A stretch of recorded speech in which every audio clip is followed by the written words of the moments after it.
Hello everyone, Voodoo here. We're back with another week of PTR changes.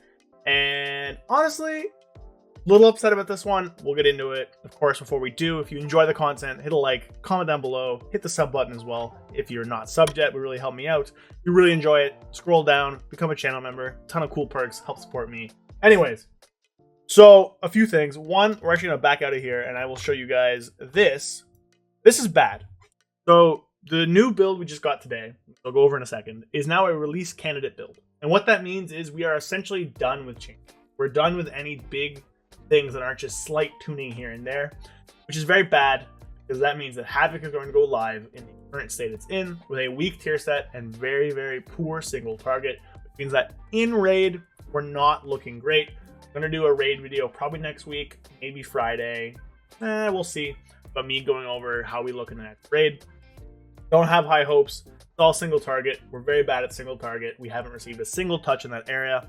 So, you know, very doom and gloom from me on this side. Vengeance is looking very good as well. There's some really cool tier set interactions they have. Slight buff today, and a slight nerf to Havoc as well. And it doesn't help with that. But again, say that for a different video. Not topic today, but I just want to mention it is now a release candidate. So things are very much almost completely set in stone now.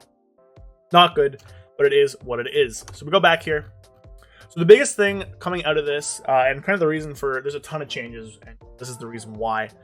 So they did this at the start of Dragonflight in the end of beta. They're increasing our stamina and enemy damage by 25%. Basically, they're finding that it's almost impossible to tune encounters where damage isn't just kind of one-shotting you.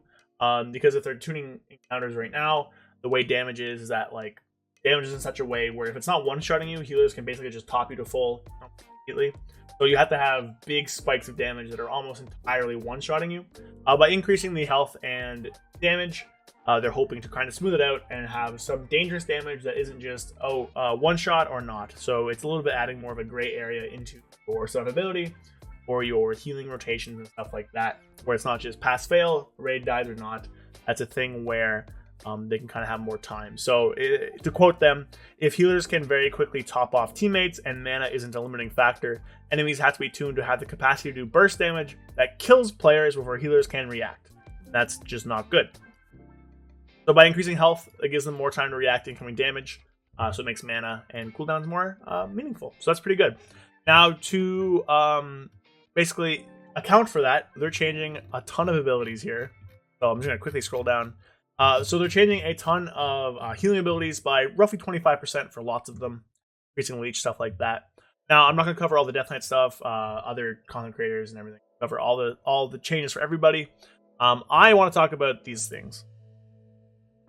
So we'll start with Havoc. Obviously, the love of my favorite WoW spec. Fodder of the Flame now heals for 20% of maximum health. Was 25, just for Havoc. So I guess, it makes sense because they're increasing the health total.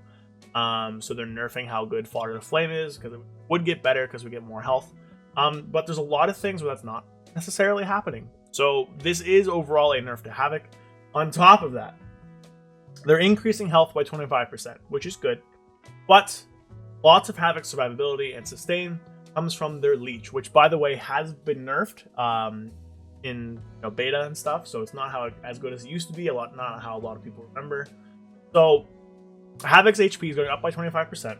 Fodder's healing is going down by 5%, and our leeches and damage remaining unchanged. So we're leeching for the same amount, 20% of the damage we deal, and our damage isn't going up that high.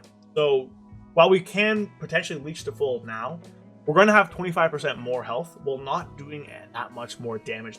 It's not like our leech is going up 25% as well. So our leech, compared to how it is now, is going to be worse. It's not directly being nerfed. They're not changing the coefficient or how it works. Because our HP is going up and our damage / our leech is not being changed to compensate, the amount of total leeching and healing we will have is actually going to be less than where we are now, which does result out to a net nerf, which is very disappointing. Now, I'm pretty sure this Vengeance change with Fel Dev increased by 25% healing will also affect Havoc. That with Collective Anguish, that's nice and all. It's not that big of a deal. So that's really disappointing. Onto Vengeance, there are some nice issues here. So there's Fel Dev, you get 25% increased healing, you get 2% more healing from Frailty, 25% from Souls, 25% increased Revel in Pain, 5% more hunt damage, healing from consuming a soul fragment increased by 25%. Our Warblades heals you for 4% instead of 3%. Soul Barrier gives you more absorb.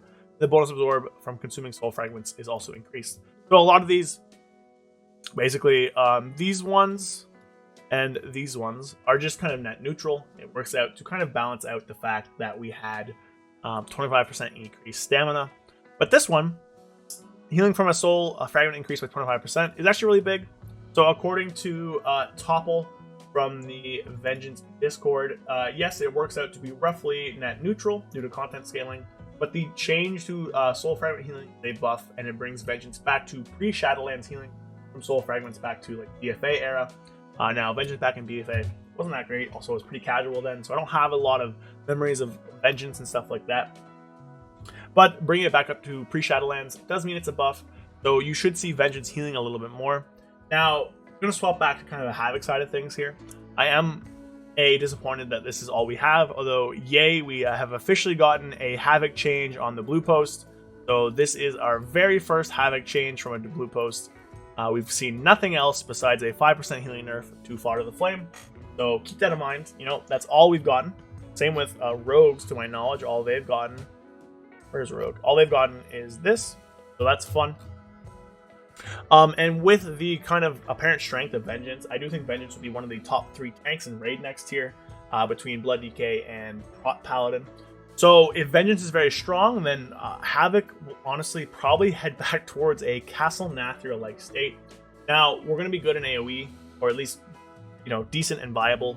So it's not as doomer as Castle Nathria was, but the entire raid is single target, which means that we ourselves are very poorly situated for it. Now, this does mean we'll probably get some buffs within the first few weeks, which is always welcome. You know, it's fun when buffs happen, but it's not going to be fun the first few weeks when we won't be doing that much damage. I'm very disappointed by this. I really was hoping for changes. I made a video about it. I was talking about it a ton. And with it being a release build now, like you can see here, release candidate build, it means that, you know, it's not really going to see much changes. As Wowhead says, it indicates we're unlikely to see new builds before the May 2nd release date. It's coming up, I believe it's in 2 weeks. Time of me recording this.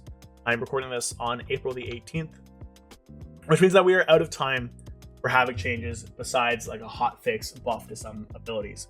That's very disappointing. Hopefully something comes through in 10.1.5 and 10.1.7, but I'm very disappointed in the direction Havoc was taking.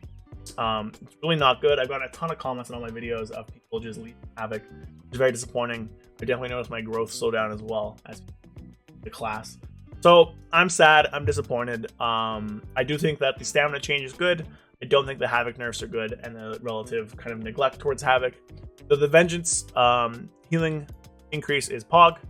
Maybe we become a Vengeance channel instead. I'm joking. But I do expect more Vengeance content on the channel. Just a little side effect. The Vengeance community, the guide writers, very nice people, reached out to me, offered help for stuff, so shout out to them. Topple, Myra, Tom Myra. But that is going to be it for the video today. Again, kind of a doomer video. Just disappointed they did this. Actually, I guess one more thing, they did a bunch of dungeon tuning. I'm not going to go over it now, I went over it on stream. Lots of stuff changes. All of this is pretty good. I am excited for Mythic Plus. Less excited for the state of Havoc and Ring. So that is going to be it for today. Hope you guys enjoyed. Let me know down below what you think of these changes. Again, I don't think they're that good, but whatever. I'm not the dev. Hopefully we see something come through later on in the patch to kind of alleviate some of these pain points that we're going to have. But otherwise, that is going to be Havoc as we launch. So, hope you guys enjoy the rest of your day. Hope this didn't ruin your Wednesday because this went up. But, you know, this is dev's world and we're all living in it. So, you know, that's life. Anyways, I'll catch you guys next time.